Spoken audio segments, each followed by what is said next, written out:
Bom dia, Karim. Bom dia, Fran. E aí, Felipe? Bom dia, Rúbia. Bom dia, Rosana, Fabrício. Começando com a Francisca Lombre. Essa é a Ju. O Lombre é uma galera super divertida, assim. Eles estiveram aqui em casa já algumas vezes. Quando o Renan tinha... Meu filho tinha a banda Dr. Hank, ele trazia umas bandas junto, assim. E eles estouraram no Brasil e fora, assim. Bom dia, Úrsula. O Francisco é Lombre. São muito bons. E hoje tá frio de novo aqui, hoje é inverno de novo aqui, tá 4 graus. Bom dia, Cristina.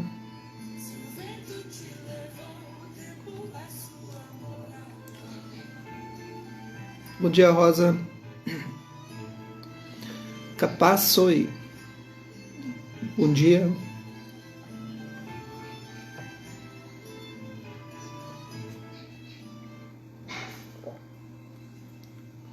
Oi, Ana Paula, bom dia. Bom dia, Jéssica. Oi, Isabel.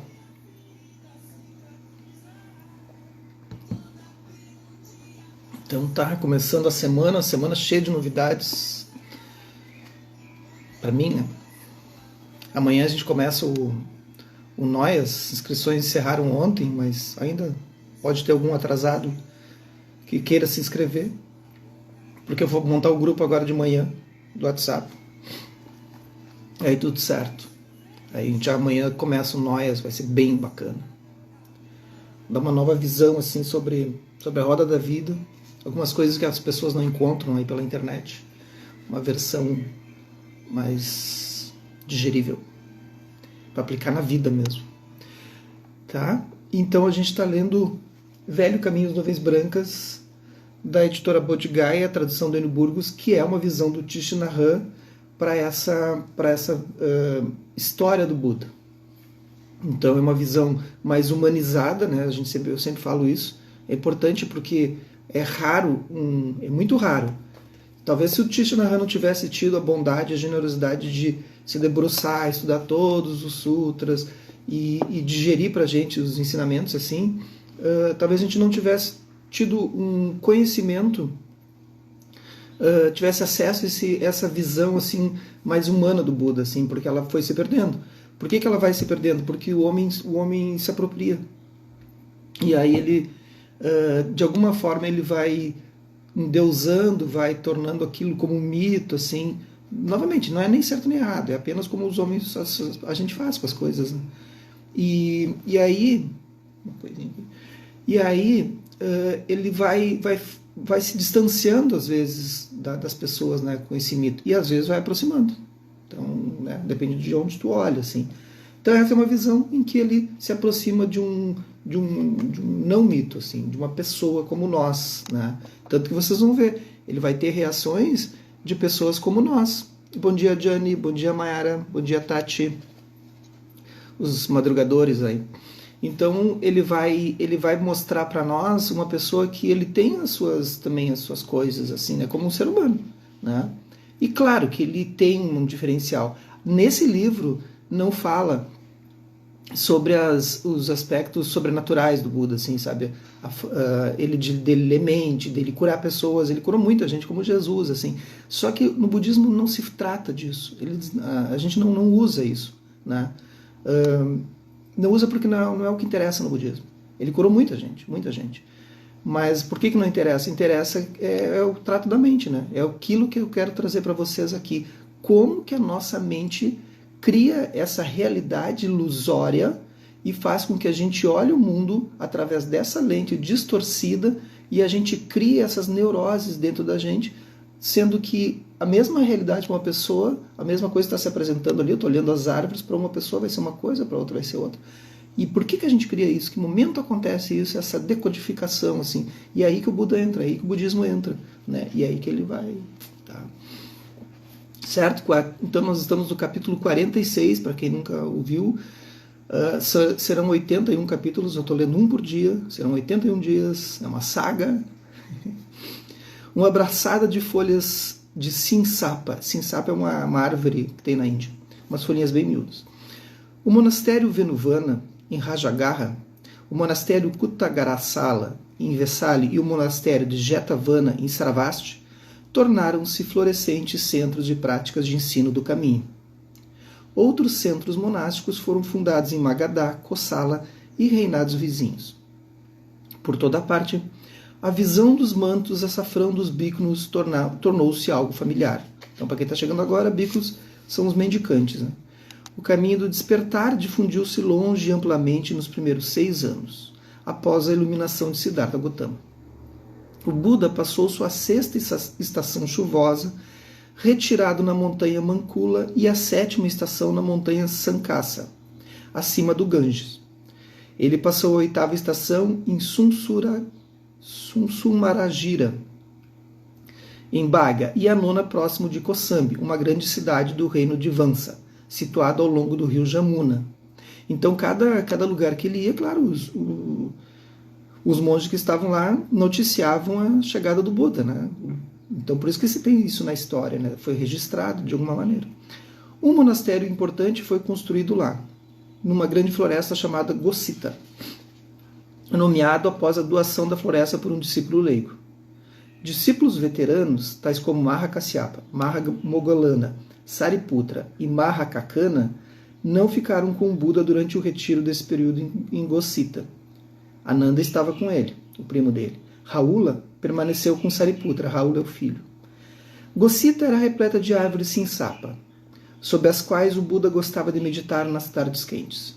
Certo dia, após sua meditação, ele retornou para a comunidade segurando uma braçada de folhas de sinsapa. Ele segurou-as no alto e perguntou aos bhikkhus: Qual é o maior? Qual é maior? O número de folhas em minha mão ou o número de folhas na floresta? Os discípulos responderam: o número de folhas na floresta. O Buda prosseguiu: do mesmo modo, o que vejo é muito maior do que aquilo que ensino. Por quê? Porque ensino apenas aquelas coisas que são verdadeiramente necessárias e podem ajudar na realização do caminho. Então ele já está dando um spoiler, assim, né, para não ficarem divagando, viajando, assim. Tem muitas escolas que só divagam, assim, que ficam só na viagem. Tá? Eu estudo muitas escolas, vocês não fazem ideia. O Buda disse isto porque em Gosita havia muitos monges que tendiam a se perder em especulação filosófica. O bhikkhu Malunkyaputta havia sido aconselhado pelo Buda a não se engajar em questões esotéricas que não fossem essenciais para a prática. Isto porque tinha o hábito de perguntar ao Buda tais questões como se o universo era finito ou infinito, temporal ou eterno. Siddhartha se recusava a responder tais coisas. Isso já me aconteceu dezenas de vezes em aula e sempre dizendo: isso não vai te ajudar em nada na prática. Para que serve? Embora tendo a resposta. Malunkyaputta sentiu que não podia mais suportar o silêncio do Buda e decidiu que ele faria tais questões uma última vez. E se ele recusasse a responder-lhe, iria pedir para ser liberado de seus votos como um bhikkhu. Ele encontrou o Buda e disse: professor, se concordar em responder minhas questões, continuarei a segui-lo. Se recusar, abandonarei a sanga. Diga-me se sabe ou não se o universo é finito ou infinito. Se você não sabe a resposta, apenas diga que não sabe. Mas olha a cara de pau do cara. O bicho é carudo. Mas tem gente assim, não é só lá 2.600 anos atrás. Já me peitaram assim, algumas vezes. Mas tu tem que rir. A resposta é uma risada, porque a pessoa tem que descobrir por si as coisas. O Buda olhou para Malunkyaputta e disse: quando pediu para ser ordenado, prometi responder a você tais questões? Eu disse: Malunkyaputta, torne-se um bhikkhu e resolverei seus problemas metafísicos. Não, senhor, não prometeu. Então por que insiste que eu faça agora? Malunkyaputta, você é como uma pessoa... Olha só a explicação do Buda. Essa explicação é muito clássica. Assim. Isso aqui vai ser usado em vários textos. Assim. Malunkyaputta, você é como uma pessoa ferida por uma flecha envenenada, cuja família convoca o médico para remover o artefato. O homem recebe o antídoto, porém, se recusa a deixar o médico fazer qualquer coisa, antes que certas questões sejam respondidas. O homem letalmente ferido quer saber quem atirou a flecha, a qual casta pertence, do que o atirador se ocupa e por que atirou nele. Quer saber qual tipo de recipiente foi usado pelo homem e como adquiriu os ingredientes utilizados na preparação do veneno. Malunkyaputta. Tal homem morrerá antes de obter as respostas para suas questões. Não é diferente para alguém que segue o caminho. Eu ensino apenas aquelas coisas necessárias para a realização do caminho. Aquilo que não é útil ou necessário, não ensino. Bacana, né? Malunkyaputta. Seja o universo finito ou não, temporal ou eterno, há uma verdade que você deve aceitar, a presença do sofrimento. Aqui ele está falando da presença de dukkha. O sofrimento tem causas, as quais podem ser iluminadas a fim de serem removidas. Aí ele está falando das 4 nobres verdades. Eu vou aprofundar bastante as 4 nobres verdades nesse curso nós, começa amanhã. E de uma forma que vocês ainda não viram. As coisas que ensino ajudarão você a alcançar não apego, equanimidade, paz e liberação. Recuso-me a falar acerca de tudo aquilo que é absolutamente inútil para a realização do caminho. Sentindo-se envergonhado, Malunkyaputta pediu desculpas ao Buda por insistir com tão tola demanda. Gotama encorajou todos os bhikkhus a se empenharem na prática e evitar especulações filosóficas e debates inúteis. Gosita, o discípulo leigo que havia doado a floresta, também apoiou a construção de 2 outros monastérios, Kakuta e Pavarikambhavana. Um 4º centro também foi construído na região chamada Badarika. Em Gosita, assim como em outros monastérios, certos bhikkhus foram designados para a tarefa de memorizar os ensinamentos do mestre. Olha o problema que vai dar agora. Eram denominados de mestres dos sutras, já que as palavras do Buda eram chamadas de sutras. Um era o sutra sobre o giro da roda do Dharma, o discurso dado por ele aos 5 primeiros discípulos no Parque dos Servos, lembram? Uns poucos sutras, tais como o sutra sobre a natureza do não-eu, anatta, né? O sutra sobre a originação interdependente e o sutra sobre o nobre caminho óctuplo, todos esses eu vou ensinar no Noyas, todos esses sutras, esses ensinamentos. Eram memorizados e recitados 2 vezes por mês por toda a comunidade de bhikkhus. Por isso que a gente sabe esses ensinamentos hoje. Em adição aos mestres de sutras, havia mestres de preceitos, que eram especialistas em diferentes preceitos para novatos e bhikkhus ordenados. Raula e outros que ainda não haviam completado 21 anos de idade seguiam os que eram chamados de preceitos samanera, que não envolvia os preceitos tipo questões sexuais impróprias e algumas outras coisas. Naquele ano, em Gosita, um conflito surgiu entre um mestre dos sutras e o mestre dos preceitos. A disputa entre eles se referia a um pequeno evento, mas acabou por criar uma aguda divisão na sangha. O mestre de sutras esqueceu-se de limpar a bacia que havia usado e foi cobrado, por violação de um preceito pelo mestre de preceitos. O primeiro era uma pessoa orgulhosa e não aceitou aquilo, já que não tinha deixado a bacia suja intencionalmente. Não havia motivo para ser repreendido. Alunos de cada bhikkhu tomaram um lado do seu próprio professor e a discussão ampliou-se. É gente que não tem o que fazer, né? Vamos meditar. Um lado acusava o outro de difamação, enquanto este acusava seus oponentes de agir tolamente. Finalmente, o mestre de preceitos anunciou em público a transgressão do mestre de sutras e proibiu de assistir à cerimônia de recitação de preceitos até que formalmente confessasse diante da sangha. A situação cresceu mais e mais intensamente. A gente era só chegar e dizer assim, esqueci de lavar tal da bacia.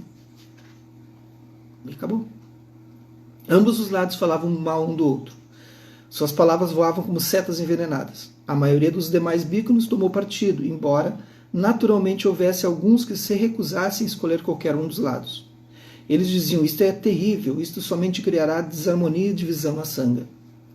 Embora o Buda estivesse residindo não muito longe do monastério,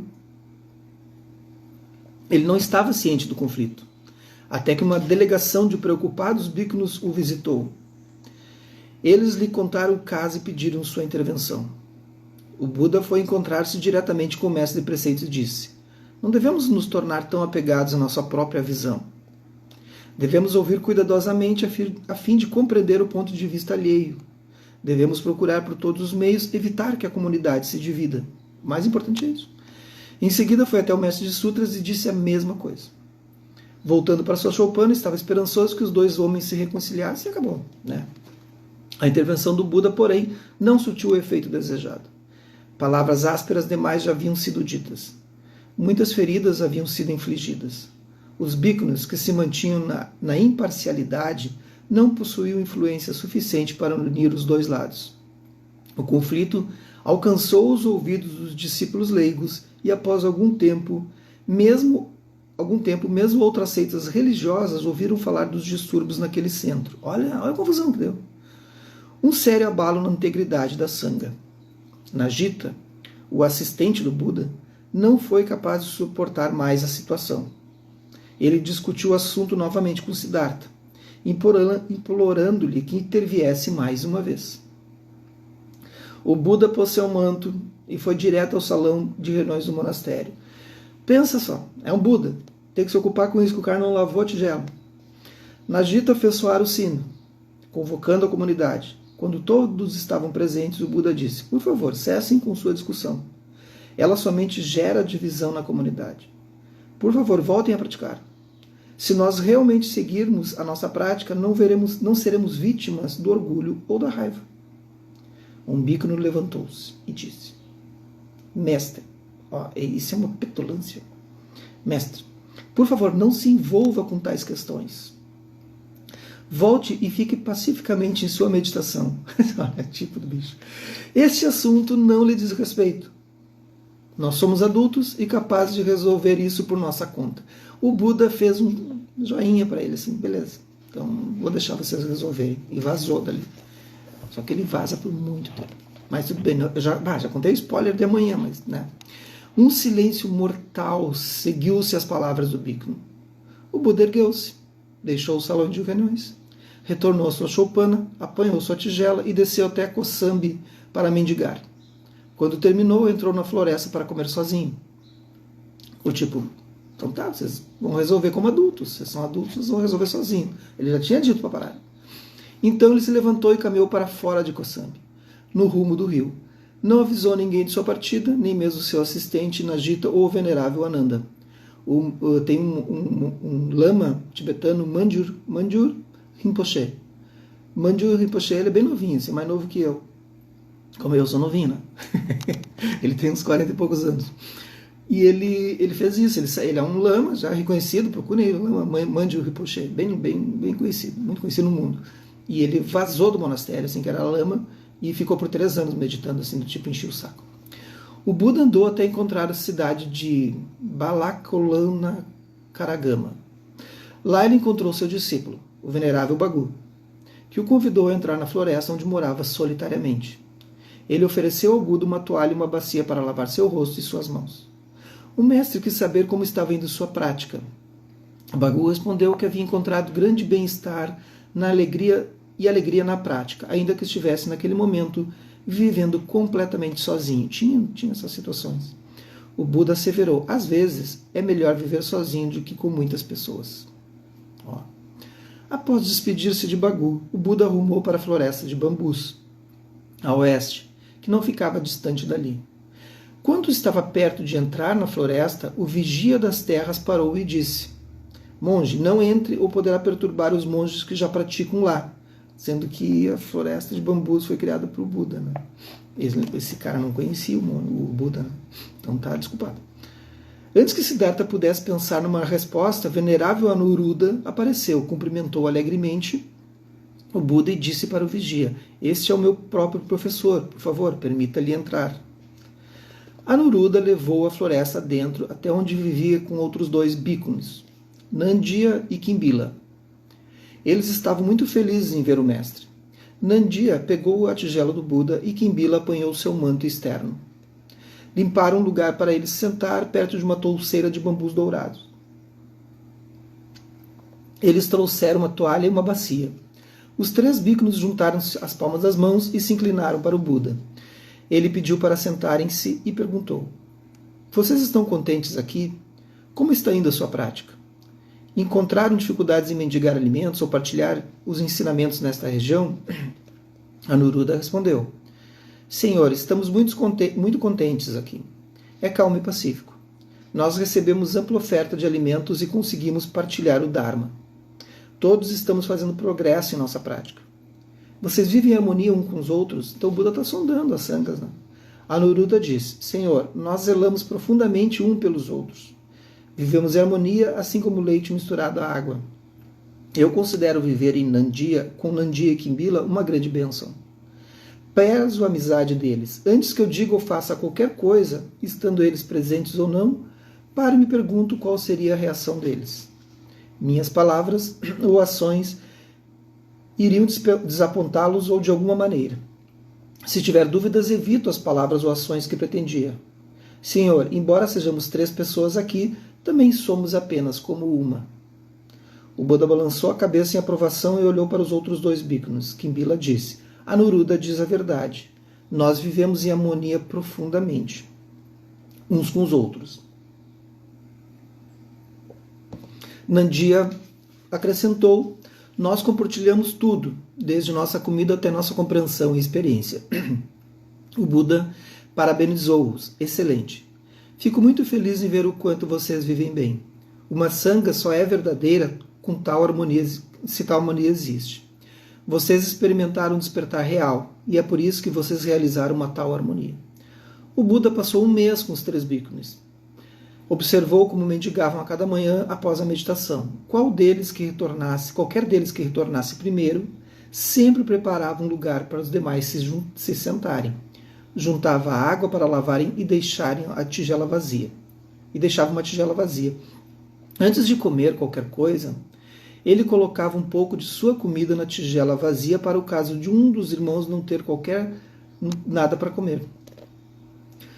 Após todos terminarem a refeição, eles colocavam qualquer resto de alimento no solo ou em uma correnteza, tomando com todo cuidado para não prejudicar qualquer das criaturas que viviam ali. O sistema ecossustentável, né? Em seguida, lavavam as tigelas juntos. Qualquer um que visse que o banheiro precisava ser escovado fazia isso imediatamente. Eles se juntavam para realizar todas as tarefas que precisassem, mais do que uma pessoa, e se sentavam regularmente para compartilhar suas compreensões e experiências. Antes de o Buda deixar os 3 bhikkhus, disse: Bhikkhus, a própria natureza de uma sangha é harmonia. Até uma família, né? Ele está falando de uma família aqui, 3 pessoas. Acredito que a harmonia pode ser realizada seguindo-se esses 3 princípios. Esses 6 princípios. Compartilhar um espaço comum, tal como uma floresta ou lar. Compartilhar o essencial da vida diária conjuntamente. Observar os preceitos em comunhão. Usar apenas palavras que contribuam para a harmonia, evitando todas as palavras que possam causar discórdia na comunidade.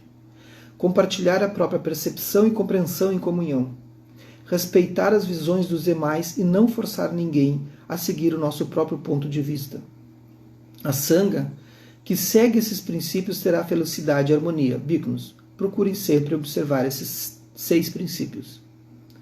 Os monges ficaram felizes por receber esse ensinamento do Buda, que se despediu deles e seguiu andando até chegar na floresta Rakita, próximo de Pareleika.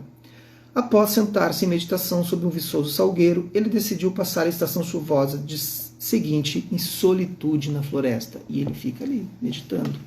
Amanhã ele retorna, depois de muito tempo. Amanhã eu conto para vocês. Amanhã sigam de acordo com o Dharma.